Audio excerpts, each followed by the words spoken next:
The example of Mariyanadu, with its neat houses and prosperous people, speaks louder than words. Nalini makes effective use of that example in her efforts to start training courses and to organize the cooperative movement in the neighboring villages.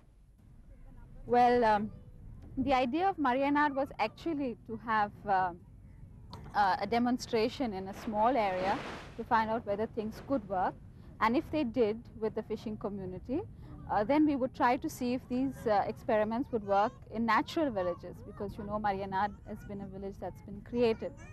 And so one of the first steps to extension was, when we felt confident about what we were doing, was that we could train young people from other fishing villages and interior villages to try to do similar things in their villages. And so we had a kind of training program, an intensive training program of 5 months, where young people who were selected from their villages came and lived in mariyanadu for 5 months. We had different subjects, related to personal life, social life, and life in the country. And when they went back to their villages, if they found that they could do something, then we helped them start small programs. Initially, the girls started things like mother and child care, children's programs, literacy programs for women. And then after that, alongside, we thought young men should also have some kind of orientation. People who had been studying, because you know in Kerala the rate of literacy is quite high.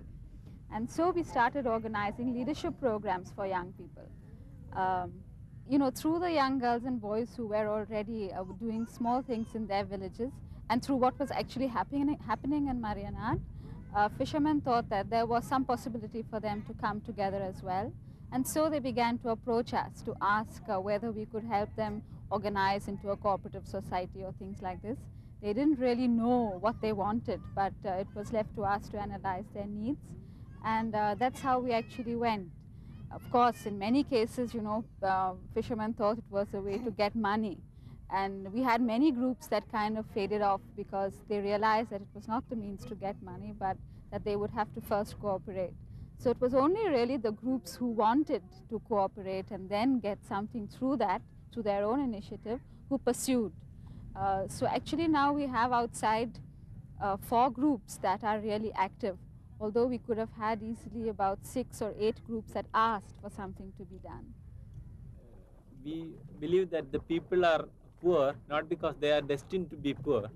They have all the potentials to come up from their poverty. But only thing is, in the existing society, there are vested interests which are not allowing them to be away from this poverty. So it's enough that we make them aware of the situation in which they are and their potentiality, their power. Then we believe that the people can find out their own answers for the problems in which they are. The Mariyanadu Community Development Project and the Fishermen's Co-op are projects of the Social Service Society of the Diocese of Trivandrum. When Bishop Peter Bernard Pereira, Latin Catholic Bishop of Trivandrum, was himself a priest, he worked among fishermen on the slopes of Kerala. Being a man of charity, he was appalled at their low standard of living and the way they always seemed to be under the control of pawnbrokers and moneylenders, and so he tried to help. He raised money elsewhere and bought nets and boats for the fishermen. He set up machinery to market the fish on behalf of the fishermen. But the fishermen didn't understand the use of the nets, and the smarter ones told the others that the newfangled nets wouldn't work, or if they did, they would kill off all the fish. So the fishermen sold the nets for small amounts, and then told Father Pereira that they'd lost them. And when he tried to market the fish on the fishermen's behalf, he was cheated right, left and centre, and forced out of business with large debts. So he learnt a philosophy which now permeates all the social work in the Diocese of Trivandrum. It is that change must come naturally if it is to last.